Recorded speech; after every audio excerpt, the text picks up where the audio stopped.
వారి పాలనా అనుభవం, వారి పాలనా దక్షత మేము నేర్చుకోవడానికి సిద్ధంగా ఉన్నాం. అంబేద్కర్ గారి మాటలు గుర్తున్నాయి. However a good constitution may be, if those who are implementing it are not good, it will prove to be bad. However bad a constitution may be, if those who are implementing it are good, it will prove to be good. గత ప్రభుత్వంలో ఇదే బలమైన రాజ్యాంగం, ఇదే బలమైన వ్యవస్థ, IAS వ్యవస్థను కానీ ఐపీఎస్ వ్యవస్థను కానీ పాలనా వ్యవస్థను ఎలా ఛిద్రం చేశారో చూశాం. అదే రాజ్యాంగం, అదే మీరు మిమ్మల్ని ఇబ్బంది పెట్టారు, పని చేయనివ్వకుండా చేశారు. కానీ ఒక అనుభవజ్ఞులు, చంద్రబాబు గారు లాంటి అనుభవజ్ఞులు, పని చేయడానికి నేర్చుకోవడానికి సిద్ధంగా ఉన్న నాలాంటి వ్యక్తి, చాలా పరిపాలన దక్షత అనుభవం ఉన్న నా మంత్రివర్గ సహచరులు, మేమందరం కూడా ఈ రాజ్యాంగాన్ని కాపాడటానికి, వ్యవస్థలను బలోపేతం చేయడానికి ఉన్నాం. సో ఆయన అనుభవంతో మమ్మల్ని అందరినీ గైడ్ చేస్తాను నేను మనస్ఫూర్తిగా చదవని కోరుకుంటూ ఉన్నాను. సో లాస్ట్ నాకు ఈ మాటలు చెప్పి నేను ముగిస్తాను. Doctor R K Sapru, professor of Punjab university public administration మీద ఆయన రాసిన పుస్తకం పబ్లిక్ పాలసీ ఇన్ కాంటెంపరరీ పర్స్పెక్టివ్లో ఇది చెప్పి సెలవు తీసుకున్నాం. Political will was crucial for effective leadership and achieving meaningful progress.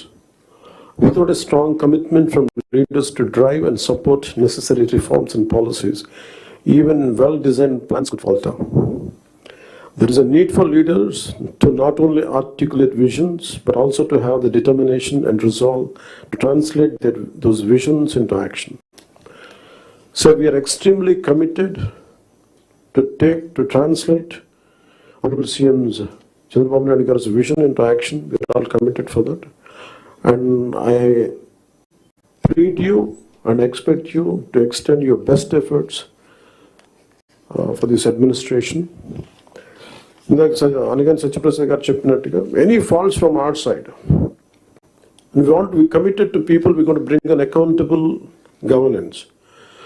So మాలో కానీ మా మంత్రివర్గ సభ, మా క్యాబినెట్లో కూడా ఏమైనా తప్పులు కనుక ఉండుంటాయి, మా ఎమ్మెల్యేస్లో కానీ, please bring it our notice. We want to safeguard your self-respect. We want to safeguard your integrity. Me administrative ఈ ప్రాసెస్లో మా వల్ల మీకు ఒక అడుగు ముందు పడాలి తప్ప ఒక అడుగు వెనక్కి వేయకూడదు, ఇబ్బంది పడకూడదు. అలాంటి తప్పులు ఏదైనా ఉంటే మా తరఫు నుంచి దయచేసి తెలియచేయండి. Will correct ourselves. And also we expect you to bring out your best. This state has gone back by 20 years, 25 years, almost a decade back. State bifurcation నుంచి కూడా ఈ రోజు దాకా మేము నలుగుతానే ఉన్నాం. And this state's development is very essential for the integrity of this nation. ఎందుకంటే ఇక్కడ కనుక ఏమాత్రం కొంచెం సామాజిక రాజకీయ గొడవలు ఉంటే మన దేశ సమగ్రత కూడా ఇబ్బంది కలిగే పరిస్థితులు ఉంటాయి. ఎందుకంటే చాలా బాధల్లో ఉన్నాం. 20 years we really suffered post bifurcation. అందరం అవమానాలు పడ్డాం, ఇబ్బందులు పడ్డాం, స్టేట్ దాటి మళ్ళీ వచ్చాం. వచ్చిన తర్వాత కింద మీద పడి ఒక గవర్నెన్స్ ఏర్పడితే మళ్ళీ కాదు ఇంకో గవర్నమెంట్ వచ్చి బోర్డర్లోకి రావాలంటే కూడా మమ్మల్ని అలౌ చేయని పరిస్థితులు, ఇవన్నీ దాటుకొని నిలబడి వచ్చాం. So we are very very committed to give bright future for this state. All of us, ప్రతి political leader they think of demographic dividend. So యువతలో మనకు శక్తి ఉంది అనుకున్నా కానీ యువతని ఎంత బలంగా దిశానిర్దేశం చేయాలనేది ఆనరబుల్ సీఎం గారు మేము మాట్లాడుకున్నప్పుడు ఈ స్కిల్ సెన్సెస్ ఒకటి చాలా ఎసెన్షియల్ అని. So we want you to be a part of it.